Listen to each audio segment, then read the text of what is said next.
En 2026, ton iPhone, ce n'est plus juste un téléphone. C'est une vraie machine d'émulation. Pourtant, la grande majorité des gens n'utilisent qu'une petite partie de ce qu'il peut faire. Aujourd'hui, je vais te montrer une sélection des meilleurs émulateurs à installer sur iPhone cette année, en partant des plus discrets jusqu'aux plus puissants. Certains sont clairement sous-cotés, d'autres ont complètement changé le jeu sur iOS, et le numéro 1 risque vraiment de te surprendre. Reste bien jusqu'au bout parce que le choix du bon émulateur dépend énormément de ton modèle d'iPhone, et ce n'est pas forcément celui auquel tu penses. Avant qu'on rentre dans le vif du sujet, pense à t'abonner, activer la cloche pour recevoir les prochaines vidéos, et laisser un gros pouce bleu, ça fait toujours plaisir. Partage la vidéo pour faire grandir la communauté, et surtout, dis-moi ton avis en commentaire. Sur ce, on attaque. IGBA, c'est l'émulateur idéal pour faire ses premiers pas sur iPhone. Il se concentre uniquement sur les consoles portables Nintendo, Game Boy, Game Boy Color et Game Boy Advance. Son énorme avantage, c'est sa simplicité. Pas de menu compliqué ni de réglages techniques. Tu ajoutes tes ROM et tu peux jouer directement. En 2026, IGBA reste très apprécié parce qu'il est stable, propre visuellement et qu'il gère très bien les sauvegardes rapides. Autre gros point fort, il consomme très peu de batterie, donc tu peux enchaîner de longues sessions sans flinguer ton autonomie. Alors oui, il ne gère que les consoles type Game Boy et JBA, mais ce qu'il fait, il le fait vraiment bien. Dolphin, là on passe à un tout autre niveau. On parle d'émuler la GameCube directement sur iPhone, quelque chose qui paraissait inimaginable il y a encore quelques années. En 2026, avec la puissance des dernières puces Apple, Dolphin devient vraiment exploitable sur iOS, à condition d'avoir un iPhone assez récent. Les performances peuvent être impressionnantes sur beaucoup de jeux, avec parfois un rendu graphique meilleur que sur la console d'origine. Par contre, Dolphin n'est clairement pas pensé pour tout le monde. Il demande pas mal de réglages et une bonne compréhension des options graphiques pour en tirer le maximum. On enchaîne avec Provenance, qui fait partie des émulateurs multisystèmes les plus soignés sur iOS.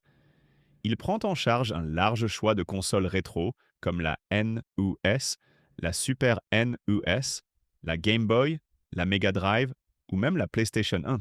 Ce qui le démarque, c'est surtout son interface très propre, avec un niveau de finition qui donne l'impression d'utiliser une application Apple officielle. Tout est bien rangé, fluide et agréable à parcourir. En 2026, Provenance séduit surtout les joueurs nostalgiques, qui veulent regrouper leurs anciennes consoles dans une seule app claire et agréable. Il est un peu moins flexible que des solutions plus techniques, comme RetroArch, car il mise davantage sur le confort d'utilisation que sur la personnalisation extrême. Manikemu est un émulateur dont on parle moins que certains mastodontes du marché, mais il est extrêmement solide.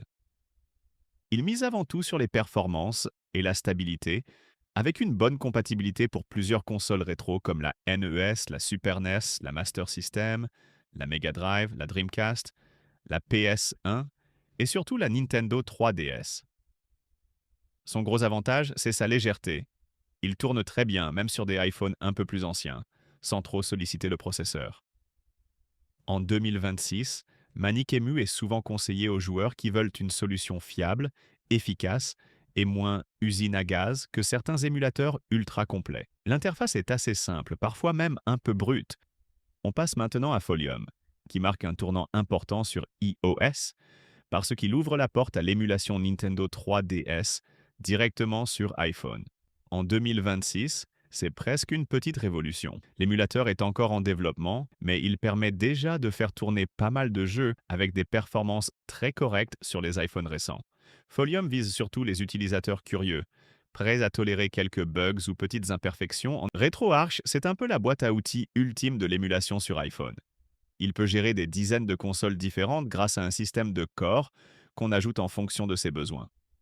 En 2026, ça reste l'un des émulateurs les plus complets disponibles sur iOS.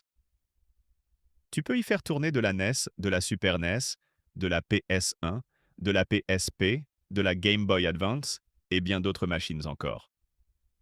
Par contre, cette puissance a un prix.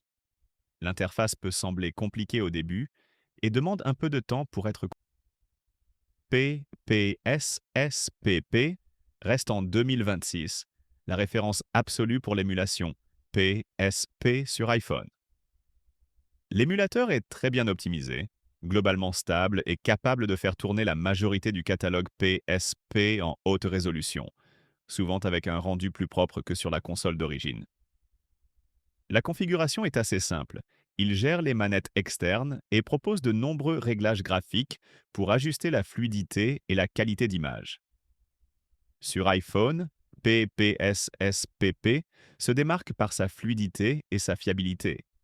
Si tu es fan de God of War, Gran Turismo ou Monster Hunter, c'est un indispensable. Si tu ne devais installer qu'un seul émulateur pour la PSP, ce serait clairement celui-là. Delta est sans doute l'un des émulateurs les plus populaires sur iPhone, et ce n'est pas pour rien. Il prend en charge un large éventail de consoles Nintendo, NES, Super NES, Nintendo 64, Game Boy, Game Boy Color, Game Boy Advance et même la Nintendo DS. Sa grande force, c'est son équilibre parfait entre simplicité d'utilisation et puissance. L'interface est très bien pensée, moderne, avec Melon X, qui s'impose en 2026 comme la référence pour l'émulation Nintendo Switch sur iPhone. Il utilise un cœur très précis, ce qui lui permet d'offrir une excellente compatibilité et des performances solides sur les modèles récents. L'affichage est bien géré, avec des options adaptées à l'écran tactile pour rendre l'expérience confortable. Melonix est plus technique que certains émulateurs plus grand public, mais il s'adresse aux joueurs exigeants qui veulent une expérience la plus fidèle possible à la console originale. Si la Nintendo Switch est ta console préférée, Melonix est tout simplement l'un des meilleurs choix possibles sur iOS aujourd'hui. En 2026, l'émulation sur iPhone n'a jamais été aussi avancée. Que tu veuilles quelque chose de très simple pour rejouer à des titres rétro, ou au contraire une solution ultra poussée pour la PSP, la 3DS ou la Switch, il existe forcément un émulateur adapté à ton usage et à ton iPhone. Tout repose sur ton modèle de téléphone et sur ton niveau de confort avec les réglages. Dis-moi en commentaire quel iPhone tu utilises et quelle console tu veux émuler, et je pourrai te dire quel émulateur te correspond le mieux. Si la vidéo t'a aidé, n'oublie pas de t'abonner et de revenir pour les prochaines vidéos. Cut.